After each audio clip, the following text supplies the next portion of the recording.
Saudara-saudara, mari kita membaca kitab suci dari Matius pasal ke-6. Injil Matius pasal ke-6. Kita akan membaca bersama-sama dari berapa ayat.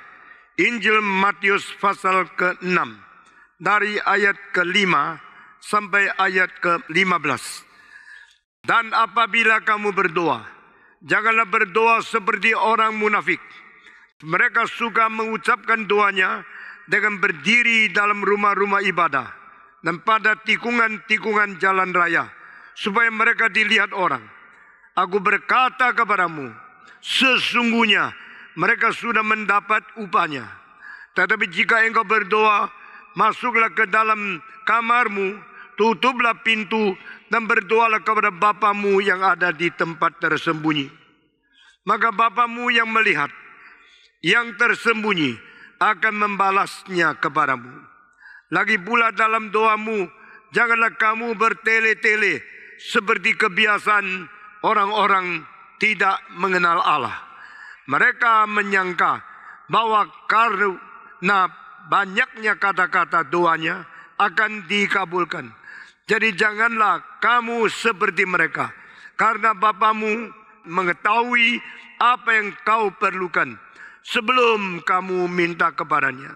Karena itu berdoalah sedemikian semua: Bapa kami yang ada di surga, dikuduskanlah namamu, datanglah kerajaanmu, jadilah kehendakmu di bumi seperti di surga. Berikanlah kami pada hari ini makanan kami yang secukupnya, dan ampunilah kami akan kesalahan kami, seperti kami juga mengampuni orang yang bersalah kepada kami. Dan janganlah membawa kami ke dalam pencobaan, tetapi lepaskanlah kami daripada yang jahat. Karena Engkaulah yang mempunyai kerajaan dan kuasa dan kemuliaan sampai selama-lamanya. Amin. Karena jikalau kamu mengampuni kesalahan orang, Bapamu yang di surga akan mengampuni kamu juga. Tetapi jikalau kamu tidak mengampuni orang, Bapamu yang di surga juga tidak akan mengampuni kesalahanmu. Mari kita berdoa sekali lagi.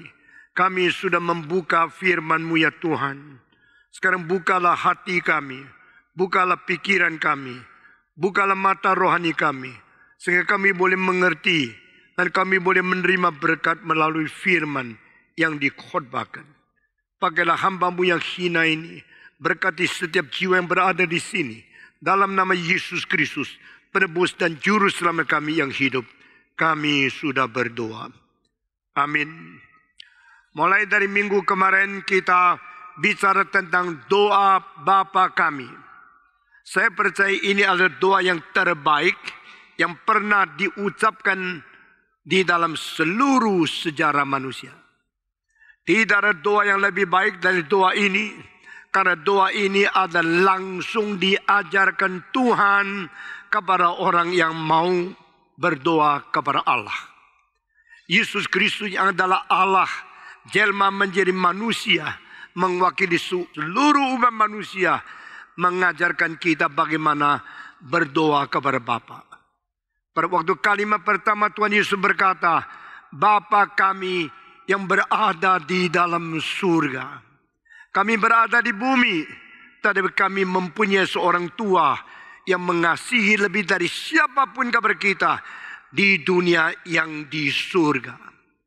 Karena dengan ikatan hubungan seperti ini, kami beranikan diri datang kepada Dia. Kami menyebut Dia Bapa yang di surga. Berapa intim adanya, berapa dekat adanya, dan berapa baik hubungan, karena Dia menjadikan diri kita anaknya, dan Dia menjadikan dirinya Bapa kita.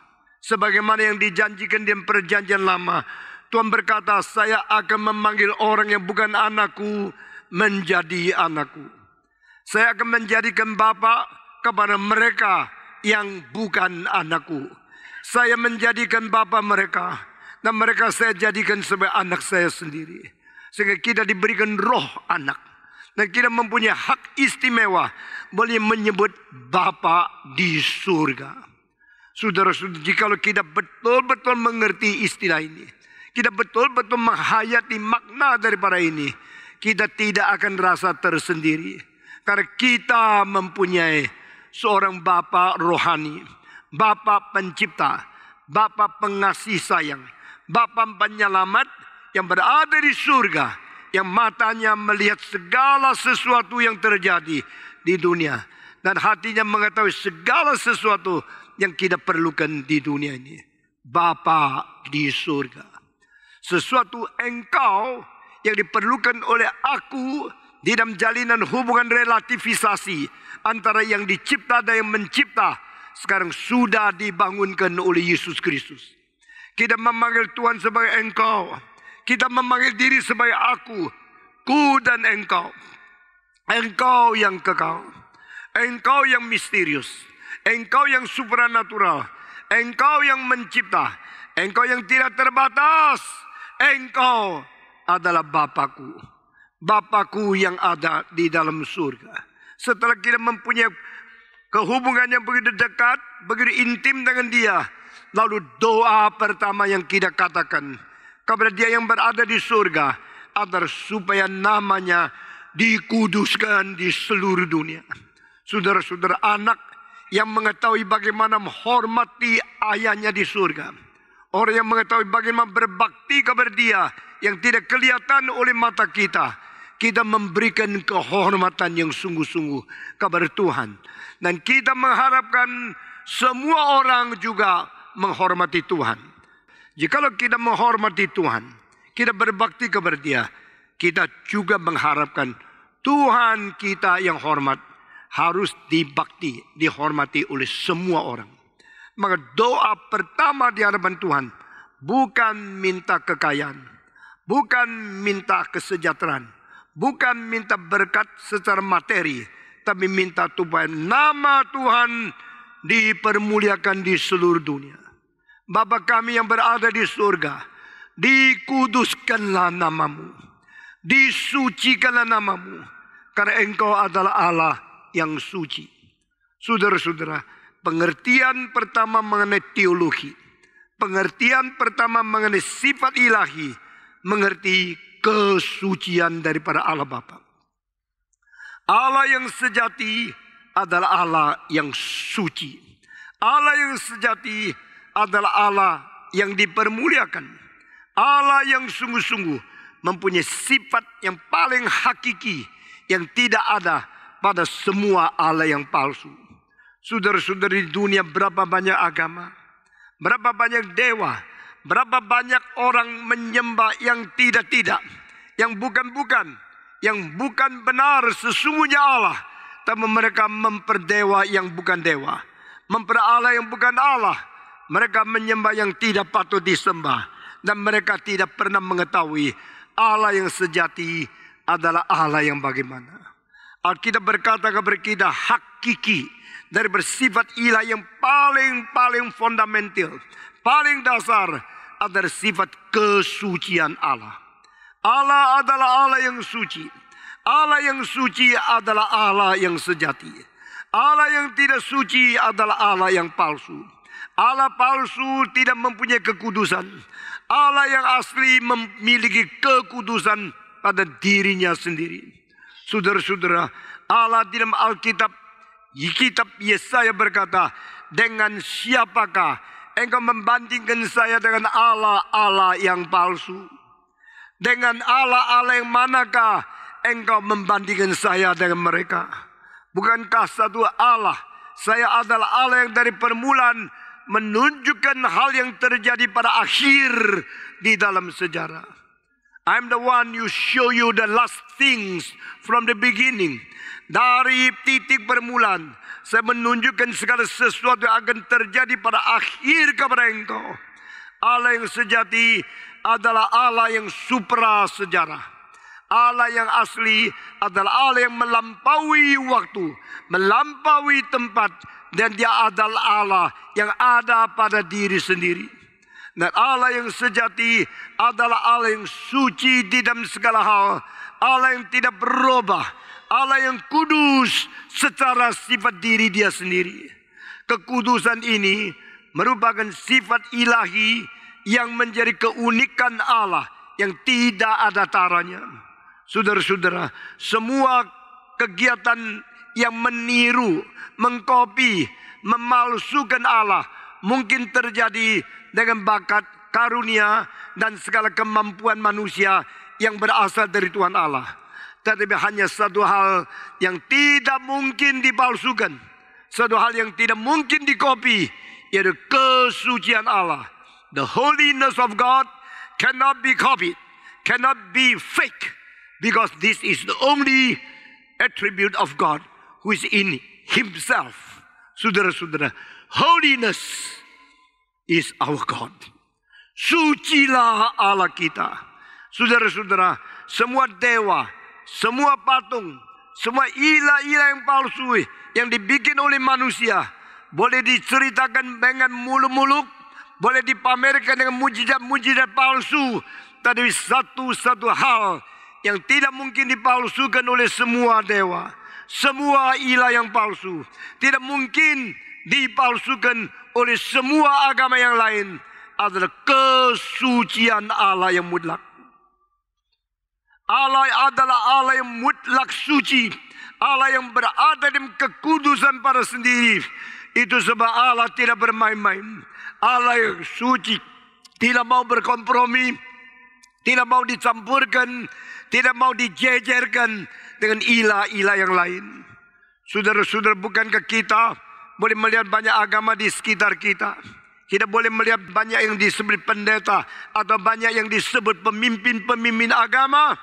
Tetapi saudara-saudara, siapakah yang menyatakan kesucian yang sejati? Siapakah yang pamerkan kekudusan yang tidak ada sesuatu kompromi apapun, karena dia mutlak suci adanya? Itu adalah Yesus Kristus yang dikirim oleh Allah Bapa yang suci. Allah Bapa yang suci mengirim Allah Anak yang suci dan mengirim Allah Roh Kudus yang suci. Suci, suci, suci.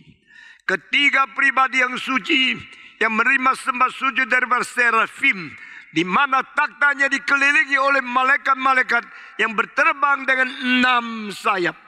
2 menutup muka, 2 menutup kaki, dan 2 rajin untuk terbang. Mereka berterbang dalam sekeliling daripada takhta Tuhan, dan sahut menyahut berkata, suci, suci, suci.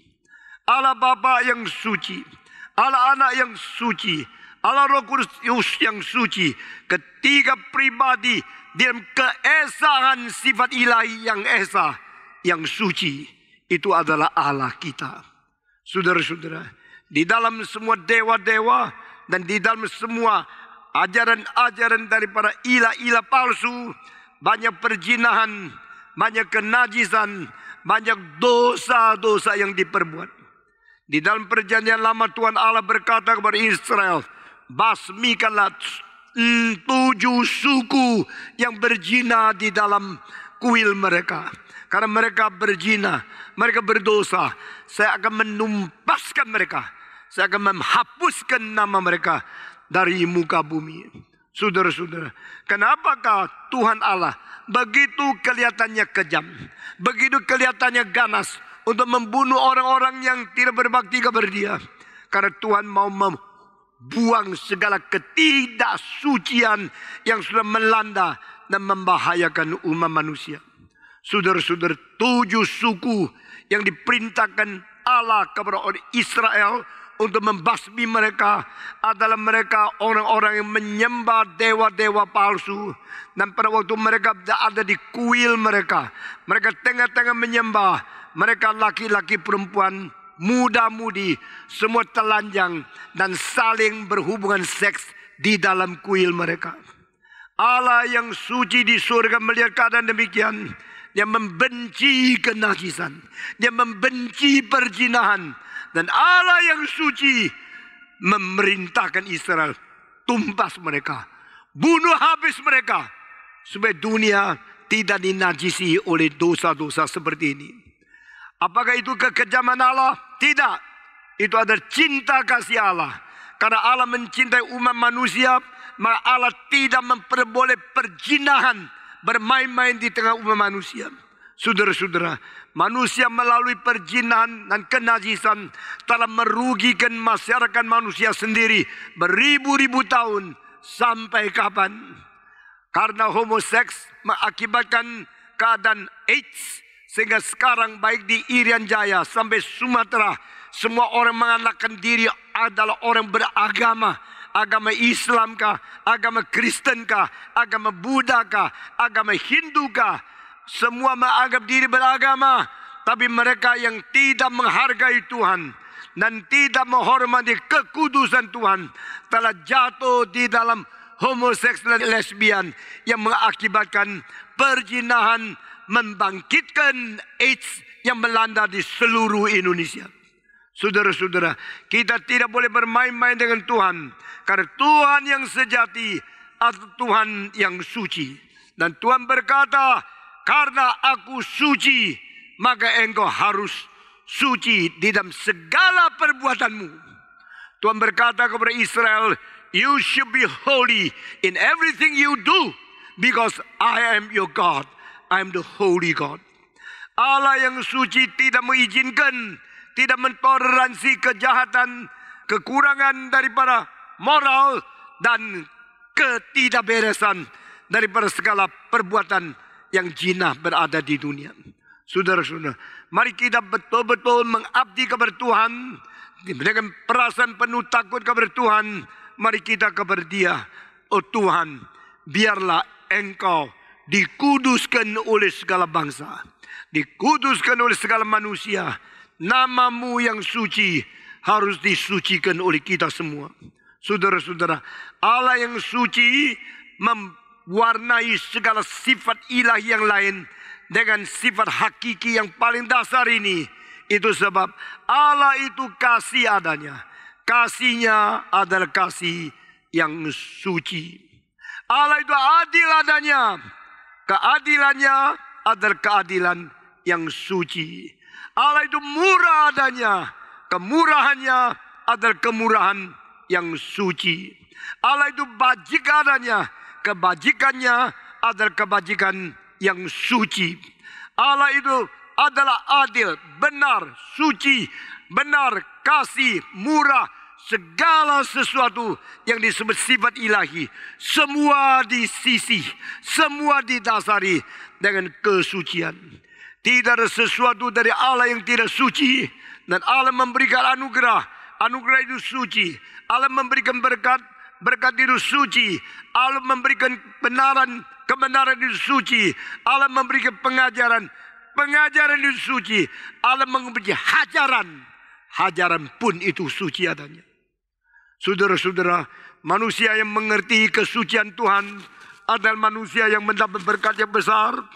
Manusia mengerti kesucian adalah manusia yang hidup di dalam jalur yang benar. Dan Tuhan sangat memberkati orang yang menghargai, menghormati kesucian ilahi. Saudara-saudara, karena Allah itu adalah Allah yang suci, maka Allah adalah Allah yang tidak bermain-main dengan kita. Allah adalah Allah yang suci, maka Dia mempunyai cinta kasih. Kasihnya pun adalah cinta kasih yang suci. Itu sebab jika kita bermain-main dengan Tuhan, berbuat dalam dosa, kadang-kadang Tuhan menghajar kita. Karena cintanya itu cinta suci, maka hajarannya hajaran yang suci. Sehingga hukuman berat mungkin diberikan kepada kita karena kita main-main dengan Tuhan. Alkitab berkata, jika tidak suci, tidak ada seseorang bisa melihat Tuhan. Jika tidak suci, tidak orang bisa menampak Tuhan. Berbahagialah orang yang hatinya bersih. Blessed are those who are pure-hearted, because they will see God. If you are not holy, you cannot see God. You cannot live in front of Him, and you cannot face Him in your living. Saudara-saudara, jikalau kita hidup dalam suci, kita hidup di hadapan Tuhan. Kita hidup menghadap Tuhan, dan kita langsung mendapatkan cahaya daripada mukanya yang menyinari ke dalam hati kita masing-masing. Kita bersyukur kepada Tuhan. Tuhan memberkati orang yang rela dan sungguh-sungguh hidup di dalam kesucian. Karena Tuhan tidak akan membuang orang yang mengikuti akan segala pengajaran daripada Dia. Saudara-saudara, karena Allah itu adalah Allah yang suci, maka Allah mau mendidik kita melalui kesucian, dibentuk, dibangunkan iman di dalam kesehatan kerohanian. Saudara-saudara, hanyalah cinta kasih yang suci yang bisa membangunkan karakter yang sejati. Cinta kasih yang najis, cinta kasih yang penuh dengan dosa, tak mungkin membangunkan seorang di dalam kebaikan. Saudara-saudara, biar engkau mempunyai cinta kasih yang penuh dengan kesucian, lalu engkau bisa membangunkan anak-anakmu di dalam kerohanian yang beres. Saudara-saudara, seorang guru jika tidak mempunyai cinta yang suci, tak mungkin mendidik anaknya menjadi baik. Seorang ayah dan seorang ibu, jika tidak mempunyai cinta yang suci, tidak mungkin mendidik anaknya dengan baik. Demikian pemerintah, jika pemerintah mempunyai cinta yang suci, rakyatnya akan maju, akan subur dan diberkati oleh Tuhan. Demikian di gereja, kalau pendeta mempunyai cinta yang suci, dia bisa membangkitkan semua anggota di dalam kerohanian yang sehat. Saudara-saudara, ini hal tidak ada terkecuali. Semua orang di hadapan Tuhan harus mendengarkan firman Tuhan yang berkata, sebab aku Allahmu adalah Allah yang suci. Itu sebab dia segala sesuatu engkau harus menjadi suci. Paulus berkata, buanglah segala kenajisan, kenajisan tubuhmu dan kenajisan batinmu. Buanglah semua kenajisan dari tubuhmu dan batinmu dan serahkan dirimu kepada Tuhan. Saudara-saudara, kesucian berarti perbedaan. Kesucian berarti pengasingan. Kesucian berarti konsekrasi. Kesucian berarti kita mempersembahkan diri kepada Tuhan, memisahkan diri daripada kenajisan dunia. Sebelum kita menjadi orang Kristen, kita ikut kenajisan di dalam nafsu duniawi. Tetapi setelah kita bertobat, kita mengasingkan diri, kita memisahkan diri. Kita berkata kepada Tuhan, sekarang aku bukan milik dunia, aku bukan milik kebinasaan. Sekarang aku milik-Mu ya Tuhan. Aku mengasingkan diri, aku memisahkan diri, aku konsekrasikan diri kepada Engkau menjadi milik-Mu. Pada waktu kita memperpisahkan diri daripada yang najis, daripada yang duniawi, daripada birahi yang tidak bertanggung jawab, kita harus taat kepada Tuhan dan menurut pimpinan Roh Kudus untuk mempersembahkan diri sebagai korban yang hidup, korban yang suci. Yesus Kristus berkata di dalam Yohanes pasal 17, aku mengkuduskan diri bagi mereka. Ini menjadi satu teladan bagaimana Yesus Kristus hidup dalam kesucian, supaya orang-orang Kristen yang berada di dalam Kristus boleh juga mendapatkan kesucian dari Yesus Kristus.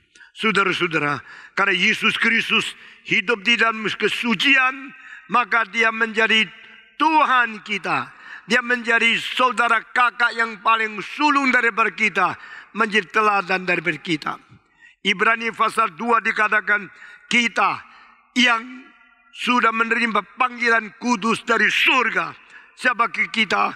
Kita adalah orang menerima panggilan surgawi. Panggilan surgawi adalah panggilan yang suci.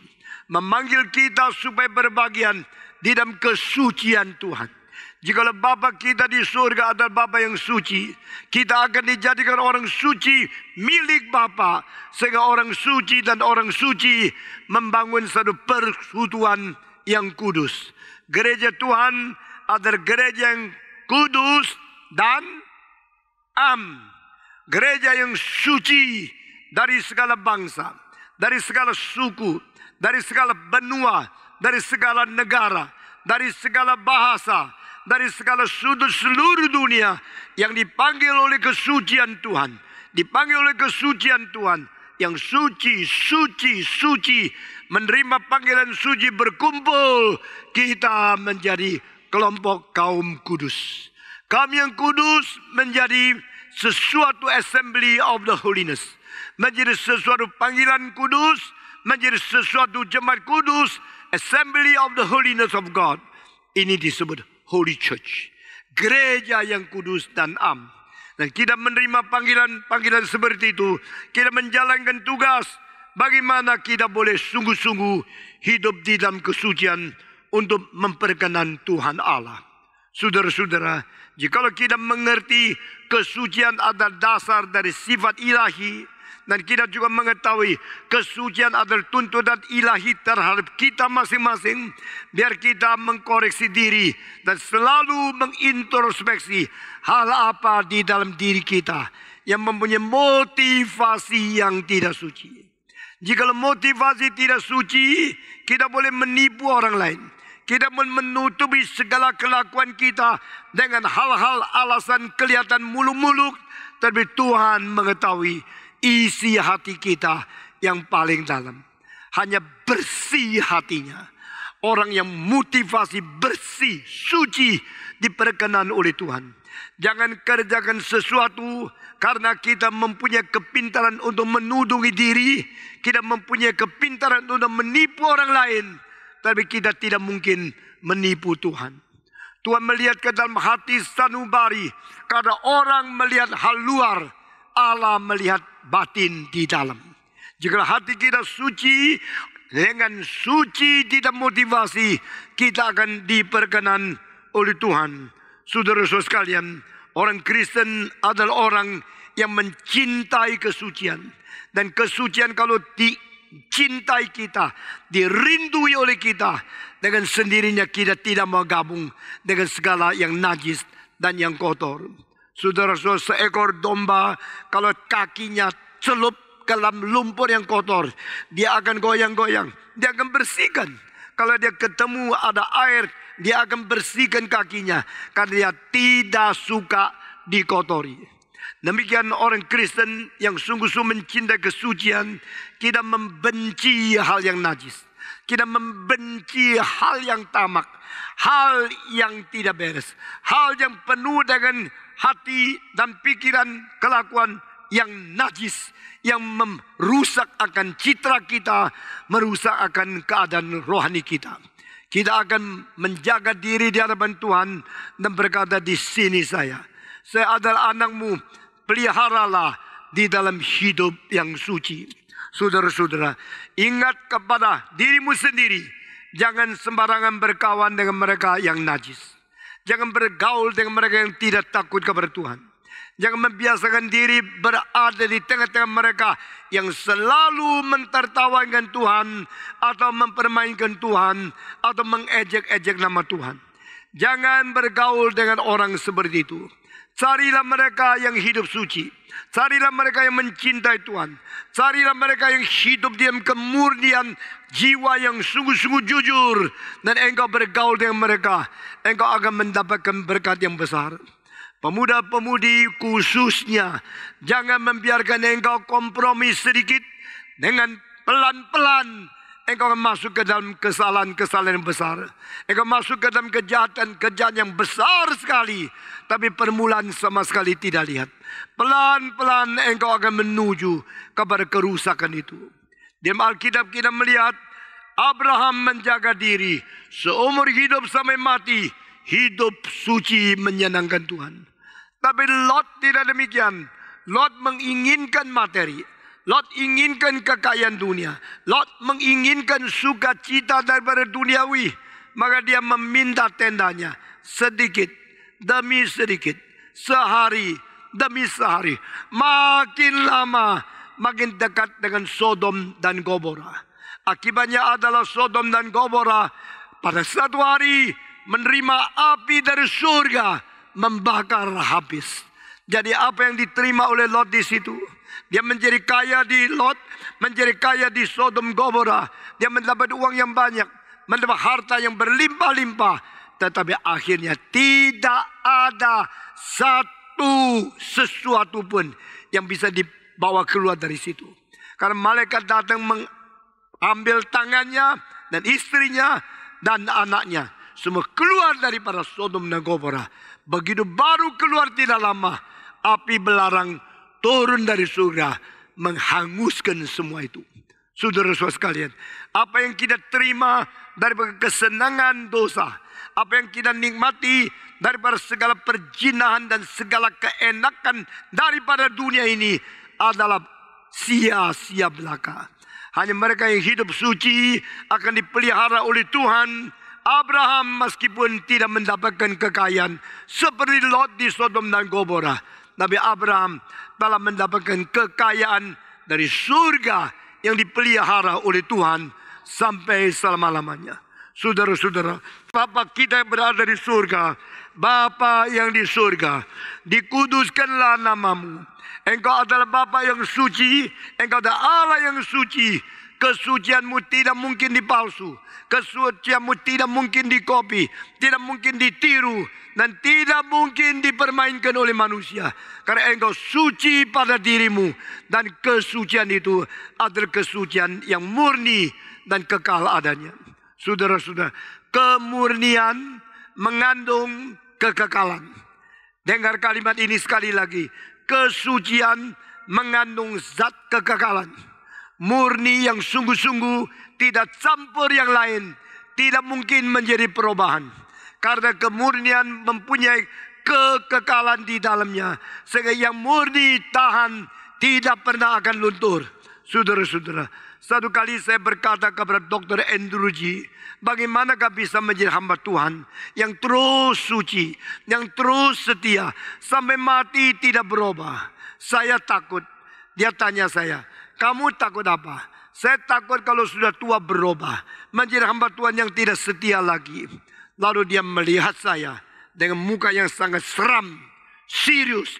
Dia mengatakan satu kalimat, jikalau engkau adalah emas yang murni, kenapa takut api?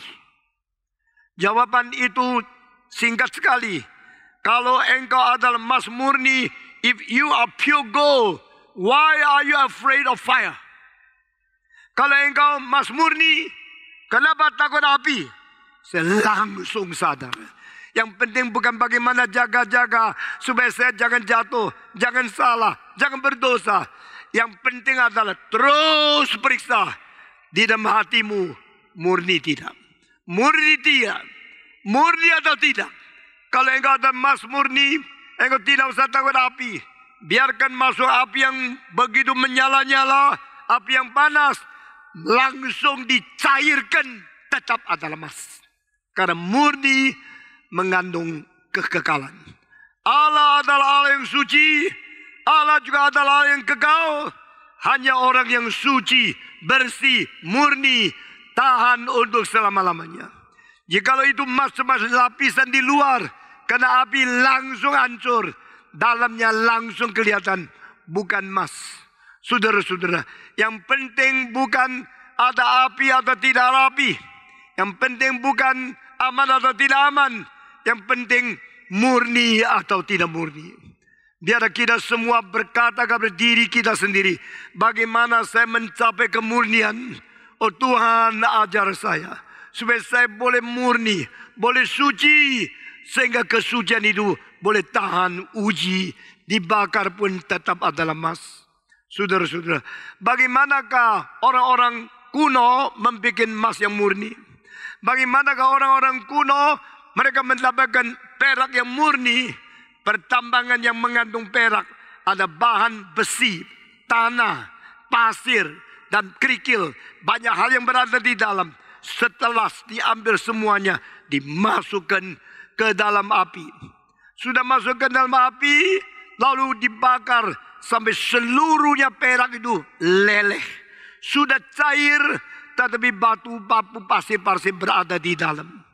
Saudara-saudara, emas lebih berat dari pasir. Emas lebih berat dari perak. Emas lebih berat dari besi. Emas lebih berat dari tembaga.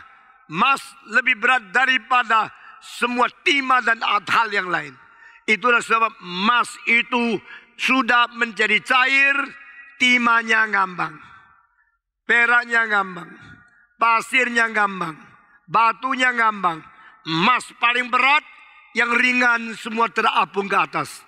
Lalu yang membuat emas itu, dia mensingkirkan pasir-pasir, mensingkirkan cacat-cacat. Hal-hal bahan semua dikeluarkan, sudah dikeluarkan, sekarang sudah lebih bersih. Bakar kedua kali lagi. Bakar kedua kali, masih ada tanah-tanah naik ke atas, karena lebih ringan dari emas. So naik ke atas, dia saring lagi, dia bersihkan lagi, lalu dibakar kali ketiga. Sudah kali ketiga, dia saringkan lagi, bakar kali keempat. Sudah kali keempat, pasir yang kecil-kecil itu naik ke atas lagi, dia saring lagi. Sekarang sudah kelihatan mengkilap luar biasa, sangat-sangat jernih, sangat bersih, dan begitu seperti kaca bisa lihat. Tapi masih ada yang paling kecil, dia bakar ke-5 kali, bakar ke-6 kali, bakar ke-7 kali. Sudah 7 kali, semua dibersihkan, bakar lagi, tidak ada yang sisa. Semua itu emas. Sekarang sudah murni, barulah emas atau perak diangkat, dikeringkan, dan bisa dijual sebagai batangan emas yang murni, yang mahal sekali. Saudara-saudara, kesucian itu diperoleh melalui latihan tidak habis-habis. Kemurnian itu dikerjakan secara saringan berkali-kali. Alkitab mengatakan, firman-Mu suci adanya, seperti perak yang dibakar 7 kali, menjadi perak yang murni, perak yang bersih. Demikian firman Tuhan bersih adanya. Saudara-saudara, pada waktu saya masih berada di dalam kelas teologi, dosen saya mengatakan, kapankah perak itu jadi? Kapankah perak itu suci? Pada waktu terakhir kali dibakar, semua bahan yang kasar, yang kecil-kecil sudah diambil. Seluruhnya perak sudah menjadi murni. Maka terjadi satu hal, yaitu yang membakar perak itu melihat mukanya di dalam permukaan perak. Waktu dia melihat alisnya, matanya, hidungnya, semua jelas sekali dicerminkan oleh perak. Dia bisa melihat sendiri. Dia tahu perak itu sudah jadi. Saudara-saudara, waktu saya dengar kalimat ini, saya sangat bersyukur kepada Tuhan. Maksudnya, Tuhan telah menguji kita. Setelah menguji kita 1 kali, 2 kali, sampai 7 kali sudah bersih. Tuhan mau lihat muka dia melalui kita. Waktu Tuhan melihat di dalam diri kita, memancarkan kemuliaan Tuhan sendiri, Tuhan berkata, you are done. You are now completed. You accomplished. Now I see my image in your life. I know you are done. Saudara-saudara, kapankah kita menjadi orang yang suci? Kapankah kita diuji Tuhan sampai bersih? Pada waktu Tuhan melihat muka dia, kemuliaan dia, wajah dia tercermin di dalam hidup kita, Tuhan berkata, saya sudah puas karena engkau telah memancarkan kemuliaanku. Saudara-saudara, bukankah kita masih banyak campuran, banyak hal-hal yang tidak bersih dalam diri kita, yang bikin kita tidak bisa memancarkan kemuliaan Tuhan. Kita selalu memancarkan hal yang jelek dari iblis. Kita selalu memancarkan hal yang nakal dari diri kita. Kita selalu memancarkan kerusakan hidup kita masing-masing. Sehingga Tuhan mengatakan, I never see my image from you. You never reflect myself. So I am not satisfied by you. And I still want you to be burned one more. To be filtered one more. Until you reflect my glory in your life. Saudara-saudara, Tuhan mau kita menyatakan kesucian dia melalui hidup kita yang bersih, yang sungguh-sungguh motivasi bersih, murni. Karena di dalam kemurnian mengandung sifat kekekalan. Semua 1, 2, 3. Di dalam kemurnian mengandung sifat kekekalan. Hanya murni yang tahan lama. Hanya suci yang kekal adanya. Yang tidak suci, yang najis, yang campuran, yang tidak jujur, tidak bisa tahan lama. Saudara-saudara, biar kita mempelajari semua ajaran dari kitab suci ini dan menjadi orang yang betul-betul taat kepada Tuhan. Oh Tuhan, saya mau mentaati firman-Mu. Saya mau mendengarkan pesan-Mu. Saya mau ikuti jejak kaki-Mu. Saya mau menerima teguran-Mu. Karena Tuhan berkata, hanya yang suci bisa menampak Tuhan. Hanya yang bersih bisa memuliakan Tuhan. Dikuduskanlah nama-Mu. Saudara, benar-benar engkau menginginkan kita bisa mengkuduskan Tuhan. Kita sungguh-sungguh mengharapkan seluruh dunia mengkuduskan nama Tuhan. Jikalau kita mengharapkan seluruh dunia mengkuduskan Tuhan, jangan lupa kita sendiri harus mengkuduskan Tuhan. Bagaimanakah kita bisa mengharapkan orang lain mengkuduskan Tuhan, memuliakan Tuhan, tapi kita sendiri tidak memuliakan Tuhan? Kebangunan rohani selalu mulai dari diri kita sendiri. Jikalau aku sudah mencintai Tuhan, baru aku boleh mengharapkan orang lain mencintai Tuhan. Jikalau aku sungguh-sungguh melayani Tuhan, baru saya mengharapkan orang lain melayani Tuhan. Jikalau saya sendiri mati-matian bekerja berat untuk Tuhan, baru saya menginginkan orang lain juga mati-matian bekerja untuk Tuhan. Saudara-saudara, di seluruh dunia hal yang paling perlu sekarang adalah pemimpin-pemimpin yang mempunyai teladan. Di seluruh dunia yang dikurangi di dunia ini adalah pemimpin-pemimpin yang menjadi teladan. Baik politik, baik militer, baik pendidikan, baik masyarakat, baik di dalam dunia komersil, di dalam dunia sekolah, di dalam dunia gereja, di dalam agama, semua sama. Jikalau ada pemimpin-pemimpin yang sendiri menjadi teladan, menjadi contoh yang baik, baru dia berhak menuntut orang lain menjadi seperti dia. Saudara-saudara, saya sebagai hamba Tuhan di gereja ini, saya harus kerja lebih berat dari siapapun di sini, supaya saya boleh berkata, mari kita bekerja bagi Tuhan. Mari kita melayani Tuhan. Kalau saya sendiri tidak menjadi contoh, hanya menutur, memerintah orang lain bekerja bagi Tuhan, itu omong kosong. Saudara-saudara, orang yang berumur 70 lebih seperti saya, sudah waktunya pensiun, tapi saya bukan orang itu. Saya adalah orang yang mau kerja lebih berat, kerja menjadi teladan, supaya membawa orang-orang yang dipimpin oleh saya belajar bagaimana melayani Tuhan. Saudara-saudara, jangan kita egois, jangan kita mementingkan diri, jangan kita berpusat hidup pada kemauan dan rencana diri sendiri untuk keuntungan dan profit diri sendiri, tetapi tunjukkan jari kita untuk memerintah orang lain. Alkitab Yesus Kristus berkata, orang Farisi sendiri tidak kerja apa-apa, tetapi jarinya tunjuk suruh orang lain mesti kerja berat.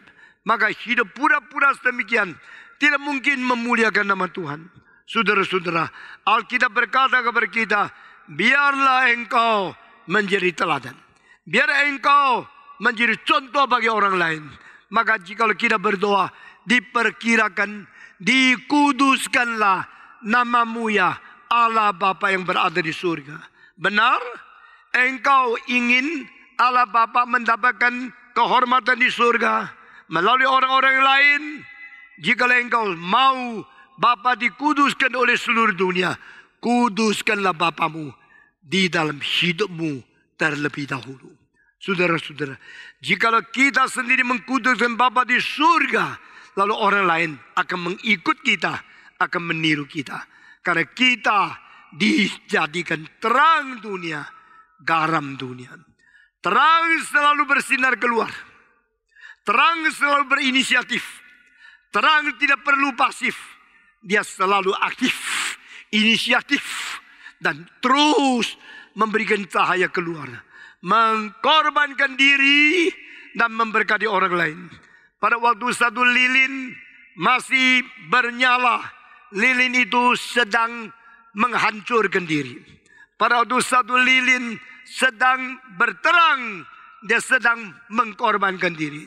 Jikalau lilin itu terus menyala, berarti lilin itu terus mencairkan diri, melelehkan diri, merendahkan diri, terus kurang-kurang.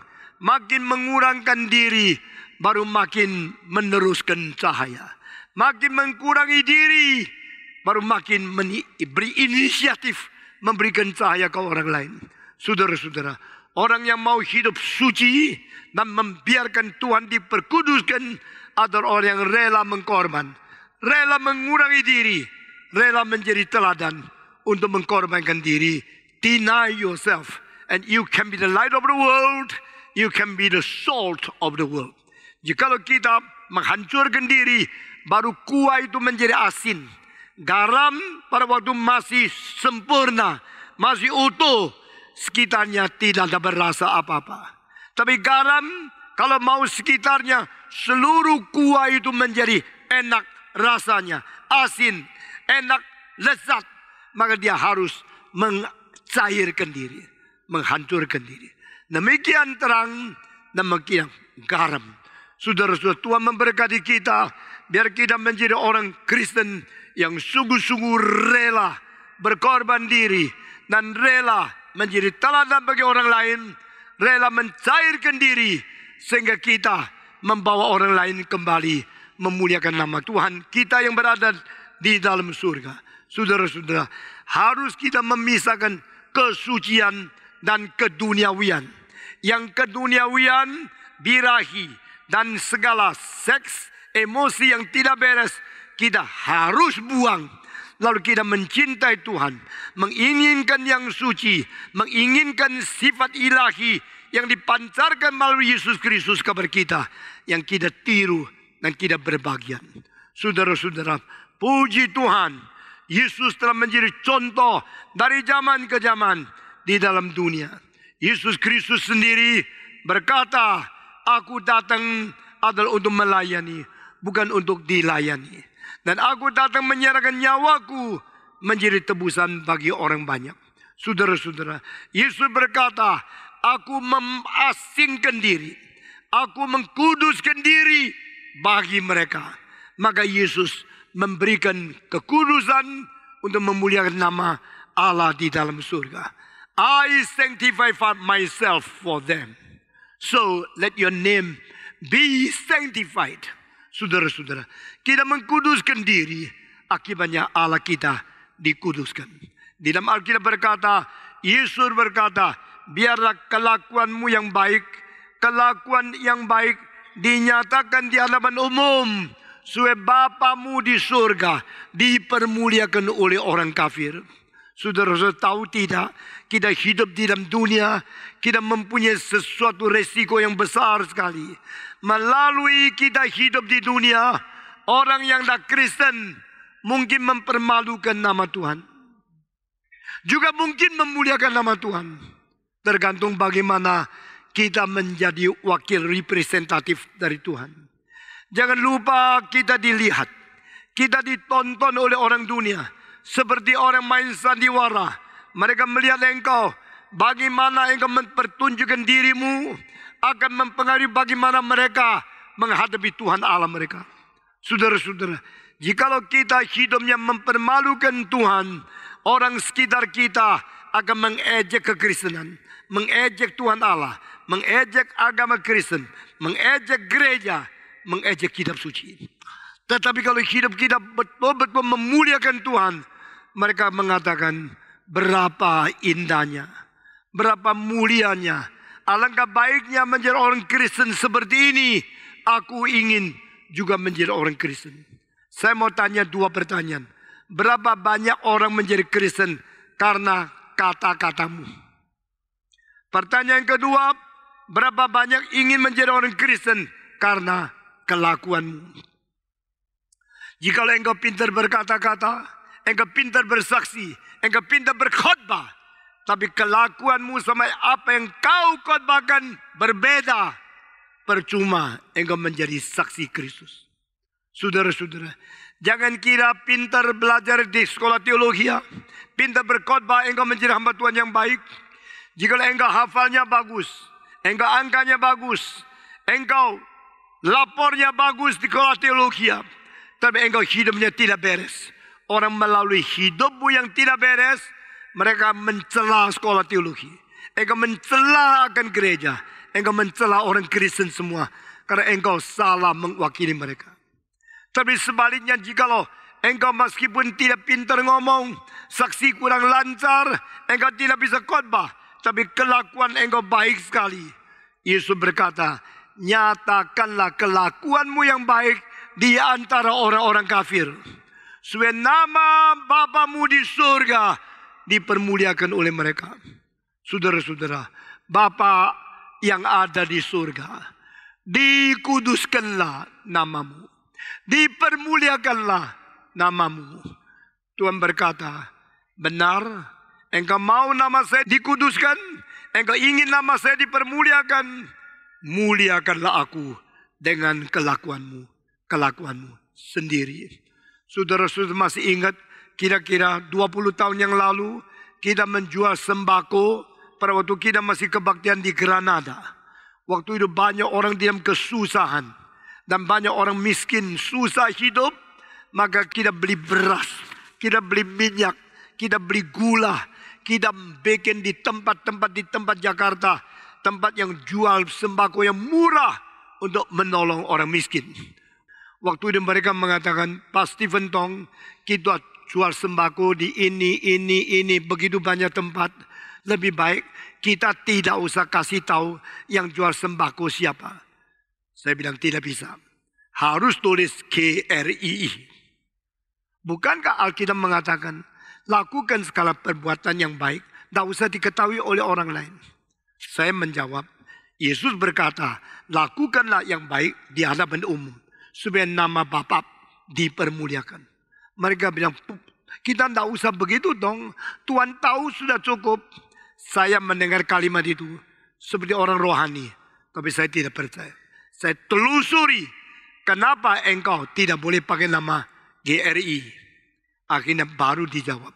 Sebab saya takut orang kalau tahu gereja yang mengerjakan, mereka akan menganiaya kami, akan mengacau kami. Saya bilang kalau begini, motivasimu bukan menjadi orang yang sembunyi kerjakan baik dilihat oleh Tuhan. Motivasimu adalah karena takut dianiaya oleh orang. Engkau tidak berani mengaku diri orang Kristen. Saya tidak ikut engkau. Maka di warung buncit, di beberapa tempat di Bintaro, kita jual sembako. Orang Kristen melayani di sini. Di belakangnya ada tulisan, sembako ini dilayani oleh Gereja Reform Injili Indonesia. Ada orang tidak setuju, saya tidak peduli. Karena motivasi saya baik. Adalah menurut apa yang Alkitab katakan, Yesus dalam Matius pasal 5, kerjakan segala sesuatu yang baik di hadapan umum. Supaya mereka melihat dan mereka memuliakan Bapamu yang ada di dalam surga. Saudara-saudara. Tapi setelah sembako selesai dijual, tidak terjadi apa-apa. Ternyata Tuhan menyertai kita, sudah tidak terjadi apa-apa. Sekarang saya tanya, apakah akibatnya? Akibatnya banyak orang tahu gereja melakukan hal yang baik. Gereja menolong orang miskin. Gereja menjual sembako untuk orang-orang miskin. Tidak usah beli beras yang mahal, tidak usah beli minyak yang mahal, tidak usah beli gula yang mahal. Mereka boleh dapat sesuatu yang mereka perlukan sehari-hari. Saudara, ingat kalimat ini. Di mana saja ada orang, meskipun bukan Kristen, mereka terbagi dua macam. Sebagian macam orang benci orang Kristen. Sebagian macam bukan Kristen, tapi netral, tidak benci orang Kristen. Jangan takut orang menganiaya kita. Kita harus mengetahui ada sekelompok orang yang berada di dalam keadaan netral, yang tidak benci kita, juga tidak membela kita. Tapi orang itu perlu melihat orang Kristen memuliakan nama Tuhan. Mereka melihat orang Kristen berbeda dengan orang yang tidak Kristen. Karena orang Kristen mempunyai motivasi yang baik, cinta kasih yang murni, dan mereka mempunyai cinta kepada Tuhan dan cinta kepada sesama manusia. Jika orang Kristen menyatakan cinta sesama kepada manusia yang dari hati yang murni dan sungguh-sungguh, tak mungkin Tuhan membuang kita. Meskipun mungkin kita dianiaya. Tadi waktu orang menganiaya engkau, ada orang lain yang melihat engkau dianiaya. Orang lain yang melihat itu. Hati nurani yang berkata, inilah orang benar. Saudara-saudara, kita hidup di dunia sedang berperang untuk kebenaran. Kita hidup di dunia sedang bersaksi bagi Tuhan Allah. Kita hidup di dunia bukan hidup untuk kita sendiri. Saudara-saudara, muliakanlah nama Tuhan. Kuduskan nama Tuhan dari hidupmu sendiri. Baru engkau berhak berkata kepada Tuhan, saya mengharapkan namamu dikuduskan di atas bumi ini. Saya mengharapkan namamu dimuliakan oleh orang bukan Kristen. Tetapi terlebih dahulu namamu harus dimuliakan oleh saya. Dikuduskan oleh saya, anak Tuhan terlebih sendiri. Saudara-saudara, saya akan mengakhiri khotbah ini dengan sesuatu peristiwa yang terjadi di dalam kitab suci. Musa adalah seorang hamba Tuhan yang setia melayani Tuhan. Dari umur 80 dipanggil oleh Tuhan, dia sampai umur 120, 40 tahun menjadi pimpinan orang Israel. Mengeluarkan mereka dari tanah Mesir, menjadi budak daripada Firaun, menjadi orang merdeka. Tetapi orang Israel setelah keluar dari tanah Mesir, mereka hidup tidak lebih enak daripada waktu mereka berada di tanah Mesir. Karena mereka di padang belantara, makan tidak cukup, air tidak cukup. Mereka selalu bersungut-sungut, kenapa Musa bawa kami keluar ke sini? Di mana Yehova yang memimpin kita, sekarang membiarkan kita lapar dan membiarkan kita begitu haus adanya. Satu kali mereka berada di Mesbah. Di situ maka rakyat semua bersungut-sungut. Kita tidak ada air. Kita haus mau mati. Lalu Musa datang kepada Tuhan. Tuhan, umatmu bersungut-sungut. Mereka kekurangan air. Apa yang harus aku berbuat untuk membantu mereka? Tuhan berkata, engkau pakai tongkatmu. Pukul batu itu. Air akan keluar daripada batu. Di situ ada satu batu karang. Tuhan perintahkan Musa. Musa pakai tongkat itu memukul dengan keras. Batu itu pecah. Dan air sumber itu keluar dari batu. Orang Israel semua mendapatkan air. Semua berhenti dari haus. Mereka minum dengan cukup. Saudara-saudara, sesudah berjalan terus, Musa memimpin mereka. Tetapi bertahun-tahun kemudian terjadi satu kali lagi. Mereka kekurangan air. Waktu mereka kekurangan air, mereka bersungut-sungut lagi. Mereka marah kepada Musa. Engkau memimpin kami keluar dari Mesir untuk membuat kita mati di padang belantara kah? Mengapa engkau tidak memberikan kepada kami air yang cukup? Pada waktu itu Musa mengetahui bangsa Israel yang terus bersungut-sungut. Dia tidak bisa apa-apa. Dia ambil tongkat, pukul batu sekali lagi. Batu itu pukul, air keluar lagi. Mereka boleh minum. Tetapi kali ini Musa salah. Kenapa Musa salah? Karena pertama kali Tuhan berkata, pukullah batu itu. Tetapi kali kedua, Tuhan tidak suruh. Kenapa Tuhan tidak suruh? Karena batu itu hanya boleh dipukul satu kali. Tidak boleh dipukul dua kali. Kenapa batu itu hanya boleh dipukul satu kali? Karena batu karang itu melambangkan Yesus Kristus. Hanya boleh mati satu kali saja. Saudara-saudara, Musa terlalu sombong. Musa mengandalkan pengalaman. Saya pemimpin yang sudah mengetahui bagaimana menyelesaikan masalah. Saya mengetahui bagaimana mencukupkan air kepada orang-orang Israel. Dulu saya pukul, air keluar. Saya pukul lagi, air keluar. Pada waktu Musa memukul kali kedua, Tuhan marah kepada dia. Tuhan berkata kepada dia, kenapa engkau pukul batu kedua kali? Padahal saya tidak perintahkan engkau. Saya tidak suruh engkau memukul batu. Kenapa engkau memukul batu? Musa tidak bisa jawab. Maka Tuhan berkata, engkau tidak mengkuduskan namaku.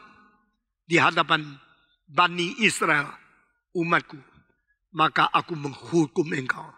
Kenapa menghukum Musa? Karena tidak mengkuduskan nama Tuhan. Saudara-saudara, hari ini kita berkhotbah, dikuduskanlah namamu.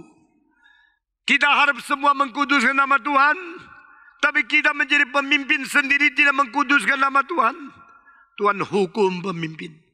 Jangan kira engkau majelis, jangan kira engkau pendeta, jangan kira engkau guru sekolah minggu, jangan kira engkau pemimpin gereja sudah puluhan tahun. Musa pemimpin yang paling besar, Tuhan tidak mengampuni dia.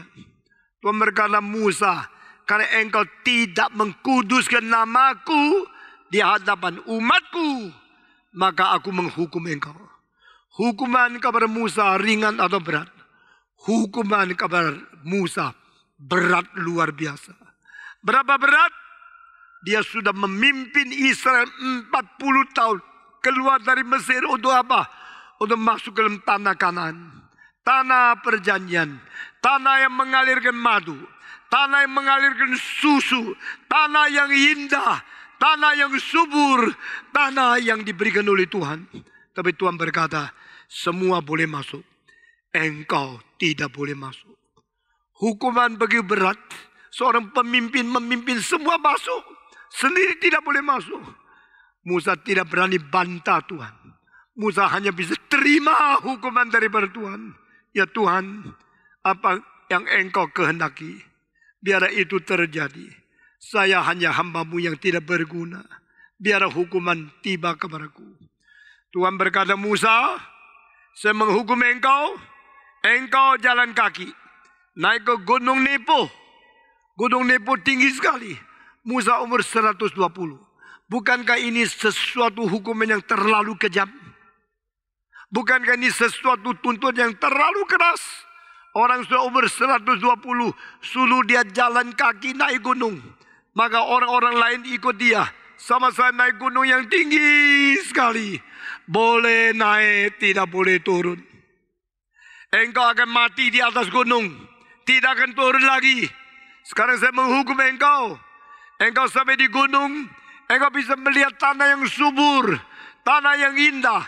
Tanah perjanjian, tanah yang mengalirkan susu, tanah yang mengalirkan madu, tanah yang kuberikan kepada Israel. Tapi you have no portion in it. You have no portion in it. But you betray me. You do not glorify my name among my people. I punish you. Saudara-saudara, Musa seorang pemimpin. Pemimpin besar. Pemimpin unggul, pemimpin satu-satunya yang membawa 2 juta manusia keluar dari Mesir, masuk ke tanah Kanaan. Tapi dia satu kali tidak mengkuduskan nama Tuhan. Tuhan menghukum dia naik gunung, mati di atas gunung, tidak turun lagi, tidak masuk lagi. Sampai kapan? Saya berkata, sampai dia mati tidak ada kesempatan masuk. Sampai 1.500 tahun kemudian, waktu Yesus berada di gunung, Musa dan Elias muncul. Masih ingat? Yesus menyatakan kemuliaannya di hadapan Petrus, Yakobus, dan siapa lagi? Yohanes. 3 murid melihat Yesus menyatakan kemuliaan. Musa ada dan Elias ada. Waktu itu Musa baru masuk ke dalam Kanaan. Saudara-saudara, 1.500 tahun dia mati, tidak boleh masuk. Tuhan itu suci adanya. Mari kita jangan main-main dengan Tuhan. Mari kita mencintai Tuhan, menghormati Tuhan, dan setiap hari ingat mengkuduskan nama Tuhan. Setelah kita mengkuduskan nama Tuhan, baru kita berdoa, Bapa kami yang di surga, dikuduskanlah namamu. Semua, Bapa kami di surga, dikuduskanlah namamu. Biarlah seluruh dunia mengkuduskan nama Tuhan, tetapi mau semua orang kuduskan nama Tuhan. Mulai dari siapa? mulai dari saya. Saya mengkuduskan nama Tuhan. Lalu saya minta Tuhan dan namamu dikuduskan oleh semua orang. Kiranya Tuhan memberkati kita. Di dalam seri doa Bapa kami, mari kita menghayati. Kita mempelajari dengan baik. Setiap kalimat yang begitu indah boleh menjadi bekal hidup. Boleh menjadi makanan rohani kita masing-masing. Sampai kita menjadi anak Tuhan yang berkenan di matanya. Mari kita berdoa. Bapa di dalam surga, kami berterima kasih karena cinta kasih-Mu yang begitu besar, ajaran-Mu yang begitu ajaib, dan firman-Mu yang begitu indah dan manis telah Kau berikan kepada kami, mendidik kami bagaimana menjadi orang Kristen yang baik. Kami berdoa kiranya Tuhan hancurkan kuasa iblis, dan Tuhan berikan kepada kami keausan untuk merindukan segala pimpinan dan kebenaran Tuhan. Jadikan kami orang yang murni, hatinya bersih, seperti emas dan perak yang sudah dibakar 7 kali.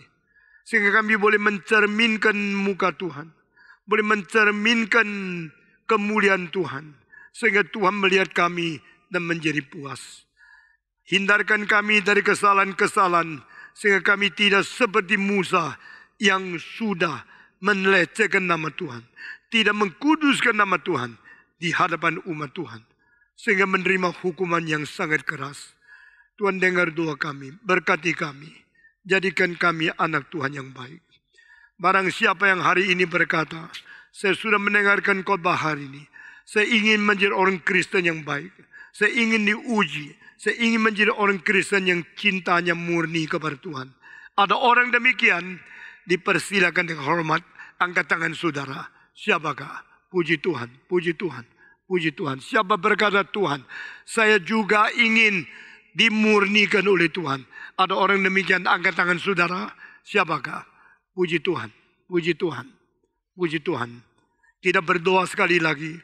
Tuhan, bagi mereka yang sudah acungkan tangan, kiranya Tuhan memberikan pengampunan, memberikan kuasa, dan memberikan teguran dan pendidikan kepada kami menjadi orang Kristen yang baik, memuliakan nama Tuhan.